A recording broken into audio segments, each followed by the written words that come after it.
우리에게 주신 하나님의 말씀은 에스겔 22장 1절부터 16절까지의 말씀입니다.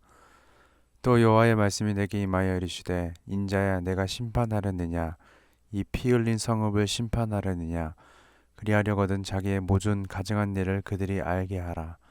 너는 말하라 주 여호와께서 이같이 말씀하셨느니라. 자기 가운데 피를 흘려 벌받을 때가 이르게 하며 우상을 만들어 스스로 더럽히는 성아, 내가 흘린 피로 말미암아 죄가 있고 내가 만든 우상으로 말미암아 스스로 더럽혔으니 내 날이 가까웠고 내 연한이 찼도다. 그러므로 내가 너로 이방의 능욕을 받으며 만국의 조롱거리가 되게 하였노라. 너 이름이 더럽고 어지러움이 많은 자여 가까운 자나 먼 자나 다 너를 조롱하리라. 이스라엘 모든 고관은 각기 권세대로 피를 흘리려고 내 가운데에 있었도다. 그들이 내 가운데에서 부모를 업신여겼으며 내 가운데에서 나그네를 학대하였으며 내 가운데에서 고아와 과부를 해하였도다. 너는 나의 성물들을 업신여겼으며 나의 안식일을 더럽혔으며 내 가운데에 피를 흘리려고 이간을 붙이는 자도 있었으며 내 가운데에 산 위에서 재물을 먹는 자도 있었으며 내 가운데에 음행하는 자도 있었으며 내 가운데에 자기 아버지의 하체를 드러내는 자도 있었으며 내 가운데에 월경하는 부정한 여인과 관계하는 자도 있었으며 어떤 사람은 그 이웃의 아내와 가증한 일을 행하였으며 어떤 사람은 그의 며느리를 더럽혀 음행하였으며 내 가운데 어떤 사람은 그 자매 곧 아버지의 딸과 관계하였으며 내 가운데 피를 흘리려고 뇌물을 받은 자도 있었으며 내가 변돈과 이자를 받았으며 이익을 탐하며 이웃을 속여 빼앗았으며 나를 잊어버렸도다. 주 여호와의 말씀이니라. 내가 불의를 행하여 이익을 얻은 일과 내 가운데 피를 흘린 일로 말미암아 내가 손뼉을 쳤나니 내가 내게 보응하는 날에 내 마음이 견디겠느냐 내 손에 힘이 있겠느냐. 나 여호와가 말하였으니 내가 이루리라. 내가 너를 문나라 가운데서 흩으며 각 나라에 해치고 너희 더러운 것을 내 가운데에서 멸하리라. 내가 자신 때문에 나라들의 복전에서 수치를 당하리니 내가 여호와인 줄을 알리라 하셨다 하라. 아멘. 하나님 백성다움을 상실한 결과라는 제목을 함께 말씀을 나누도록 하겠습니다. 부모가 자녀를 혼낼 때 올바른 훈육법은 그 자녀가 무엇을 잘못했는지 자세히 설명을 해주고 혼을 내는 것입니다. 그냥 다짜고짜 혼을 내는 것은 부모의 올바른 훈육법이 아닙니다. 왜 그렇게 할까요? 이는 단순히 잘못을 했으니 벌을 내리는 것이 아니기 때문입니다. 혼을 내는 궁극적인 목표는 어디 있을까요? 바로 잘못된 말과 행동을 고치기 위함인 것입니다. 이것을 모르면 그냥 혼내기에 급급하다가 끝나는 것입니다.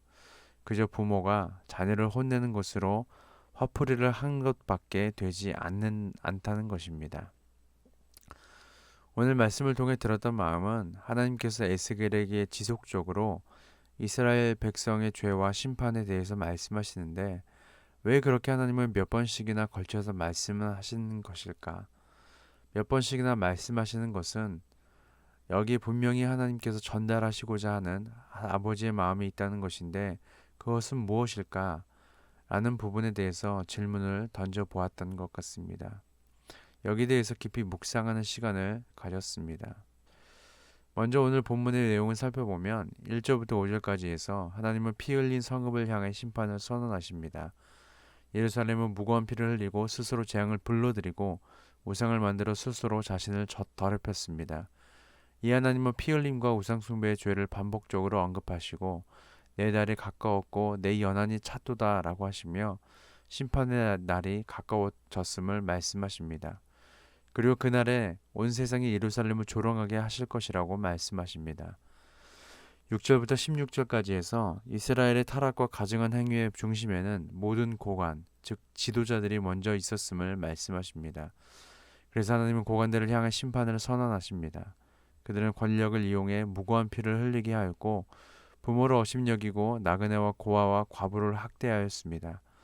하나님의 성물을 업신여기고 안식일을 더럽혔고 하나님의 법과 공의를 무시하였습니다. 고관뿐만 아니라 백성들도 마찬가지였습니다. 무고한 사람을 모함해 피를 흘리게 하고 우상의 재물을 먹으며 음행과 성적 문란을 일삼았습니다. 그들은 모두 도덕적으로 신앙적으로 심각하게 타락했습니다. 이 하나님은 더러운 것을 이스라엘 가운데에서 멸하시기 위해 그들을 여러 나라로 흩어지게 하신다라고 말씀하십니다. 그리고 결국 이스라엘은 수치와 조롱을 당한 후에야 하나님이 어떤 분인지 알게 될 것이라고 말씀하십니다. 로마서 1장에 보면 바울은 불의한 자들에 대한 하나님의 내버려 두심에 대해 언급합니다. 이를 바꿔 말하면 하나님께서 복음으로 말미암아 의인으로 삼으신 자들에 대해서는 내버려 두지 않겠다라는 말이 되는 것입니다. 하나님은 택하신 백성일지라도 죄를 저지르면 그 죄를 간과하지 않으십니다. 하지만 그들을 내버려 두지 않으시기 때문에 반드시 그 죄에 대해서 말씀하십니다. 왜냐하면 그것을 통하여 하나님께서 이스라엘을 얼마나 사랑하시는지 알게 하기 위함인 것입니다. 하나님께서 내버려 두신 자들에게는 그 죄에 대해서 말씀하지 않으십니다. 그저 그 죄로 인해 어차피 비참함의 상태에 이르게 될 것이고 어차피 죄의 삭신 사망에 이르게 될 것이기 때문입니다. 그게 내버려 두는 것입니다. 따라서 하나님께서 지속적으로 끊임없이 이스라엘의 죄와 그에 따른 심판에 대해서 말씀하신다는 것은 하나님은 여전히 이스라엘을 사랑하시고 그들과 맺은 언약을 잊지 않으시고 새롭고 놀라운 언약으로 그들을 구원하시고자 하는 하나님 아버지의 마음이 담겨 있다는 것입니다. 하나님께서 에스겔 및 선지자들을 통해 이스라엘에게 계속해서 죄와 심판에 대한 경고를 하시는 이유는 쉽게 말하면 계속해서 혼을 내는 이유, 목표는 하나님께서 택한 이스라엘이 하나님께로 돌아오길 바라시는 데 있다는 것입니다. 그래서 혼을 내시는 것입니다. 그래서 계속해서 그들이 지금 어떠한 상태에 있는지 자세히 설명해 주시는 것입니다. 정신건강의학과 교수가 말하는 올바른 자존감의 시작은 현실을 똑바로 인식하고 자기 자신을 똑바로 바라보는 데서 출발한다고 합니다. 자신의 현실을 똑바로 보지 않은 채 나는 잘났어, 나는 뭐든지 할 수 있어 라고 말하는 것은 주어진 현실을 도피하려는 모습을 지닌 올바르지 못한 자존감이라고 말합니다. 자신이 처한 상황과 환경 속에서 자신의 부족함이 있다면 있는 그대로의 자기 모습을 인정하고 수용하여 그 상황과 환경에 맞추려고 노력함으로 점점 자신을 발전시켜 나가는 것이 올바른 자존감을 지닌 사람의 모습이라고 말합니다. 예수님이 가르쳐 주신 탕자의 비유에서 회개의 네 단계가 있음을 배울 수가 있습니다. 그 첫 번째 단계가 바로 죄의 자각입니다. 죄의 자각이란 무턱대고 죄의식에 짓눌리는 게 아닙니다. 자신이 지은 죄를 명확하게 깨닫는 것입니다. 예수님이 비유하신 탕자가 그랬습니다. 아버지가 주신 재산을 모두 탕진한 자식이 굶주림에 허덕일 때였습니다. 그때 그는 비로소 스스로 돌이키는 모습을 보입니다. 스스로 돌이키다라는 말은 제정신을 차리다라는 뜻입니다. 그 전까지는 제정신을 차리지 못했습니다. 탕자가 스스로 돌이켜 제정신을 차리자 드디어 죄도 자각하게 됩니다. 죄를 자각하지 못했다면 아버지에게 용서를 받는 일도 없었을 것입니다. 탕자가 아버지에게 용서를 받는 결말로 가는 첫걸음이 바로 죄의 자각이었습니다. 그런데 예수님의 이 비유에서 정말 중요한 대목은 탕자를 기다리는 아버지의 모습입니다. 죄를 자각한 탕자가 자기 반성을 하며 아버지께로 돌아올 때 누가복음 15장 20절에 보면 아직도 거리가 먼데 아버지가 그를 보고 측은히 여겨 달려가 목을 안고 입을 맞추는 장면이 나옵니다. 탕자는 아직 아버지에게 구체적으로 사죄를 한 게 아닙니다. 그러나 아버지는 이미 탕자를 측은히 여겼다라는 것입니다.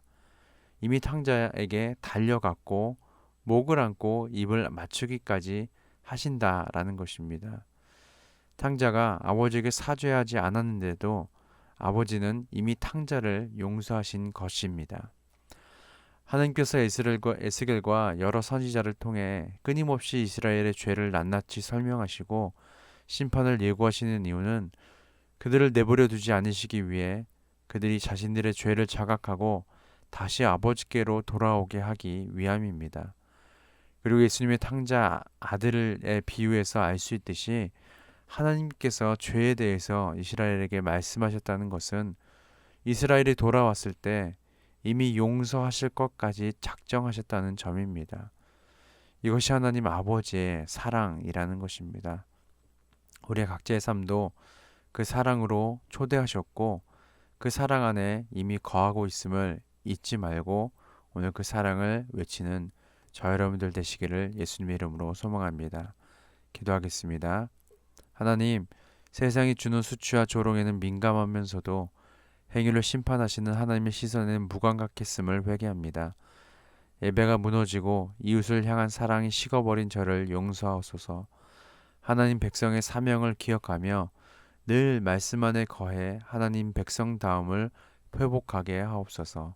감사드리며 예수님의 이름으로 기도합니다. 아멘.